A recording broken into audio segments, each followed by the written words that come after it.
Meron tayo isang secret room dito na yun yung ating talagang trick room. Sino to? Sino to?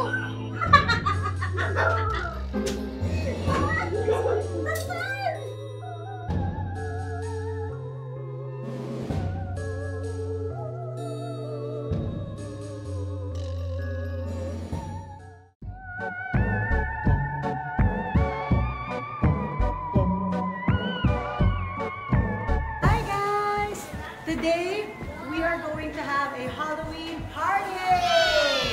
Halloween is like one of my favorite occasions talaga. I love it because you get to dress up, tapos masaya. So, originally, ang theme talaga nito, para talaga sa mga homeowners dito sa West Fairview. Yun talaga yung gusto ni Robin San. Sabi ko, syempre, dapat meron din for family.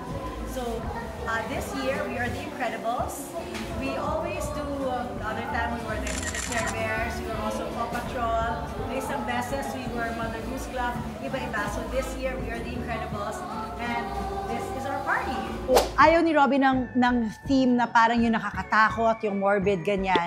Though pumayag siya, meron tayo isang secret room dito na yun yung ating talagang trick room, yung Halloween room. Ngayon, this is the fun room. Gusto niya, light lang, pang bata lang. So we made a mixture na Incredibles, kaya may mga city, ganyan. The decorations from here, binili ko siya yung iba sa Divisoria, thanks to Bio. Iba naman, in-order ko from Amazon na pinauwi ko sa lolo ko nung nagpunta siya sa States. Tapos yung iba, nung nagpunta kami sa Korea, bumili rin ako. And later, when we go to the special room, lahat ng decors na makikita niyo doon, they're my mom's. My mom's most favorite occasion is Halloween. Ito ay isang alay sa kanya. Sana makita niya sa langit at sabihin niya, good job, anak, dahil nagamit ng mabuti yung mga Halloween decors niya.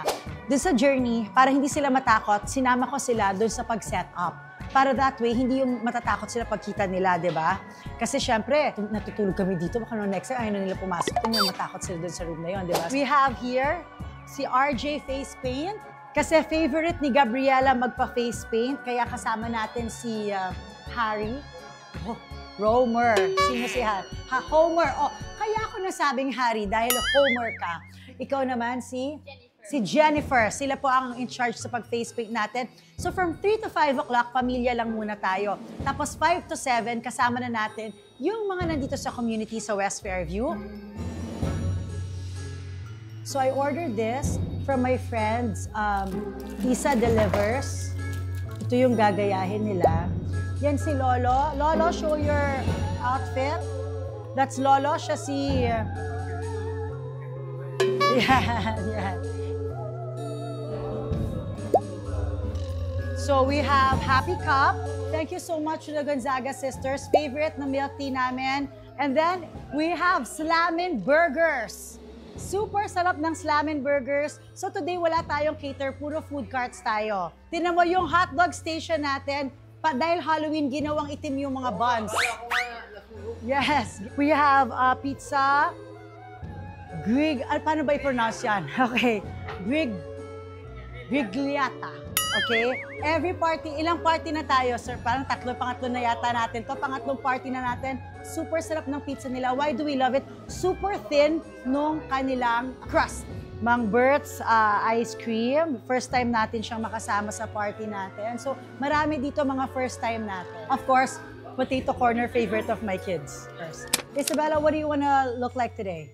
I want to look like kid that I met. Pero walang contacts. Yeah. Okay. All right. So, kanina sabi ko, may face paint ako na kinuha dyan. No. I want my makeup artist, sabi niya. So, talagang hinihintay niya ang arrival. Okay, kaya Isabella, galingan mo. Ha, anak?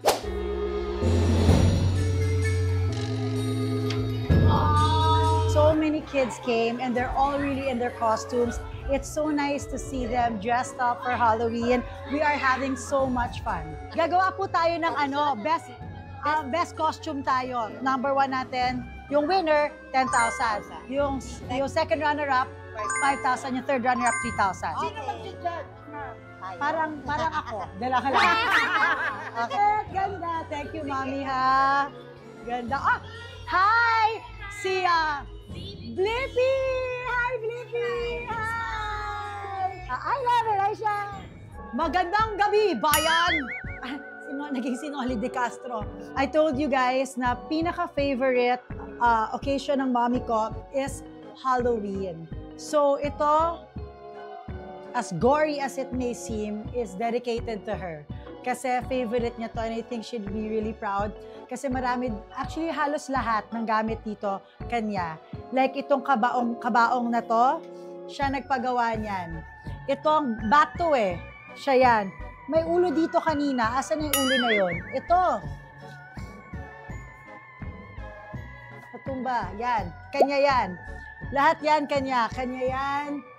Itong bungo na to, kanya yan. Itong witch na to, kanya yan. Yan.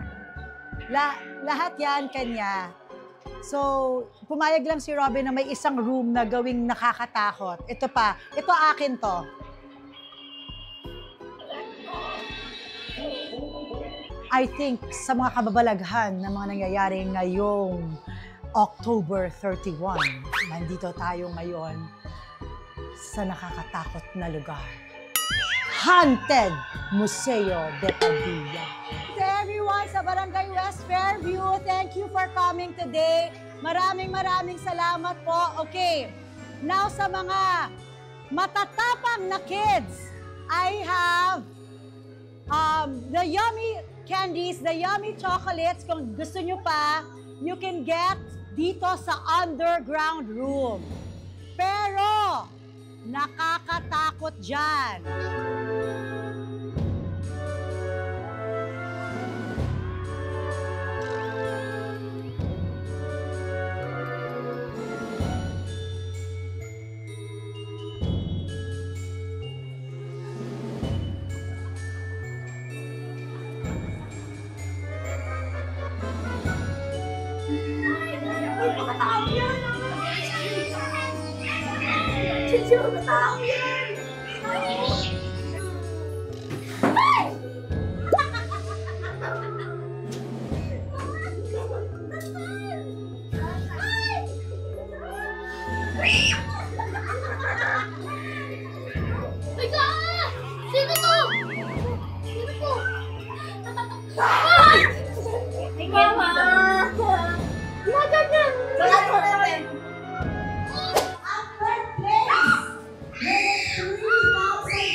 Gusto po natin magkaroon tayo ng ibang blessing din.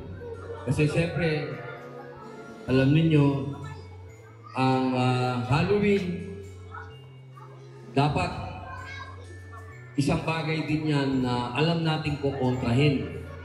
Ibig sabihin, pag-uwi natin, pag-uwi ng mga bata, kailangan huwag nilang mapanaginipan yung mga ginawa nating pananakot.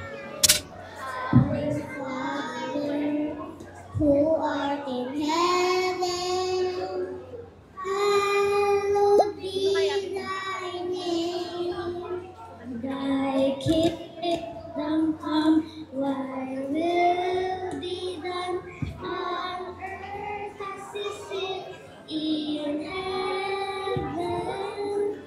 masaya because nagkaroon ng chance na makasama yung mga homeowners dito sa West Fairview. Matagal na namin sila gustong makilala, makasama. It's not just to scare them, but this is really like to make memories with the kids, di ba? Ako kasi nung bata ako, naalala ko na umiikot talaga kami around the village, nagti-trick or treat kami. Kaya dito gumawa kami ng iba't ibang mga stations para hindi man kami isang village, pero ma-feel nila yung umiikot-ikot, nagsasabi ng trick or treat, ganyan, tapos nakakapag-costume, di ba? Ang saya-saya ng feeling na ganun. So, thank you so much for joining me, and I'll see you again in my next vlog. Don't forget to like, to subscribe, and to hit the notification bell. Bye! Baka meron po kayong mga vlog suggestions na gusto namin gawin. Ilagay nyo na po sa comment section. Thank you!